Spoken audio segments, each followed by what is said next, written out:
It is my belief that a lot of people confuse a movement with an organization. See, a movement happens organically. It is a reaction to something that happens. It's a message that people want to be heard. Whereas an organization has a corporate structure. And maybe more importantly, when you have a corporate structure, that means things can get political. And maybe more importantly, money can get involved. I think people confuse, oftentimes, the Black Lives Matter movement with the Black Lives Matter organization. Now, some people do this intentionally. And yes, I'm talking about the racist people. They do this intentionally. Other people, I believe it's unintentional. They just are not educated. Black people in general really just care about the movement, the message. And the message is very simple. It's not something that can be confused. It's not something that can be argued. When you say Black Lives Matter, you're simply saying that you want our lives to matter as much as any other person's lives in this country. That cannot be argued if you're not racist. Because you can clearly see from the moment that we were brought over to this country that our lives are not seen as equal as other people's lives in this country. This is just a fact. It was literally written in the Constitution for a period of time. So when you say Black Lives Matter, it's not trying to say a black life matter more than a white life or an Asian life or a gay life or a trans life or anything like that. All it's saying is that in the country that says that the United States of America, that the land of the free, that you would want all lives to be treated equally. Now, that's totally different than the Black Lives Matter organization.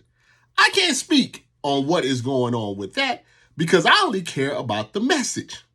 But people have hijacked the Black Lives Matter organization and things that they may have done or may not have done and convoluted that with the centralized message that Black Lives Matter. And I know what some people are going to say, because this is what they always say. What about Chicago? What about black on black crime? I got a secret for you. I want you to come a little closer. Come a little closer to the camera, because I got a secret for you. Come closer, come closer, come closer, come closer, come closer. Black people, when they say Black Lives Matter, they're not just talking about the cops or the racist people or the white people. They're also talking about us. Trust me, we see when young black people are killed and murdered by other young black people. We don't like that either. And to try to act like there are people within our community that don't care about that type of stuff is blasphemous. No black person likes to see young people die that look like them. You know why? Because we were all that young person at one point. We were all that young person at some point. It could have been us.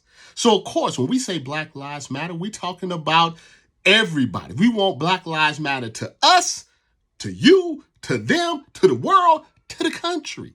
This is not a hard concept. Which brings me to Steven Jackson. So Steven Jackson went viral today. He's trending on social media because he said that he was the face of the Black Lives Matter movement after what happened to George Floyd. Now, if Steven Jackson is the face of civil rights in 2023 and the Black Lives Matter movement, then we're in big trouble. Because this is a man who's went on camera and said that he's a $70 million gangbanger. Okay, so this is not the face that we need, okay? Once again, people hijack the message. You can't say that you're the face of Black Lives Matter when you're actively promoting, gang activity. When you're a 45-year-old man that has to feel the need to check in with gang-banging teenagers in Chicago for clout, for Instagram Live, for your reputation. I'm in my 40s as well. Anytime I go to a city, the only thing I'm checking into is a nice hotel that hopefully has turned down service that gives you those little pieces of chocolate. That's what you should aspire to be when you're in your 40s. When you are in your 20s and your 30s or whatever it may be, and you had to come from where a lot of us came. And I came from St. Louis, Missouri, Natural Bridge and Kings Highway. I've seen things that I wish I can unsee. When you come from that environment and you are lucky enough, and no matter what you do, to be able to get out of that environment and to succeed and to have a family and to have kids and to have some financial security in your life, the last thing you should be promoting is what was going on when you were 20 years old. The last thing you should be promoting is that type of activity. Your promotion should be, hey, get out of O Block and get to, the 5-star. That's what you should be promoting. And it's frustrating when individuals have these platforms. And while they do a lot of good, don't get me wrong, I'm sure Steven Jackson has done a lot of good in his career. I'm not taking it away from him. I'm sure he's done a lot of great stuff. And he has a platform, and it's black owned, well, not black owned, Showtime owns it, but it's important to have those voices. But that's the most important thing. When you have a voice like that, you have to be careful about what you say and what you do.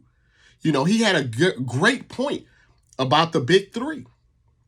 He had a great point about that, but he got lost in the translation because for some reason he thinks he's Stephen Luther King Jr., when that's obviously not the case.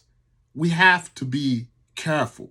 We can't do the oppressors' work for them. Many times we're doing the work for them. They're just sitting back and watching us. Let us do the work for them. Tucker Carlson, let me call up Ice Cube. He'll do the work for me. Fox News, let's call up Jason Whitlock. He'll do the work for us. They're doing the work for us. We have to be together. We have to be on the same page. We can't be on social media saying stupid things like, a lot of y'all haven't been to jail and it shows. No, that's a good thing. It's a good thing that a lot of us haven't been to jail.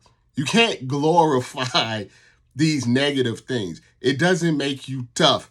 It doesn't make you gangster. It doesn't make you hard.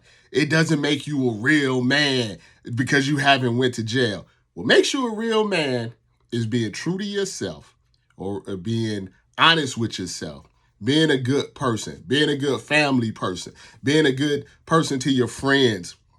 That's what's real. That's what's real. Going on Instagram Live and telling everybody who you're going to shoot up and you still gangbanging after you made $70 million just shows that, honestly, you have some insecurities that you need to deal with. I know this video was a little long, and normally, I talk about a little more fluff, a little more fun things, but I think it's important that we always remember the message. The message is Black Lives Matter. And we don't want anything extra. Don't want a handout. We don't want anything more. All we want is to be treated like everybody else. And why is that so hard for everyone to figure out?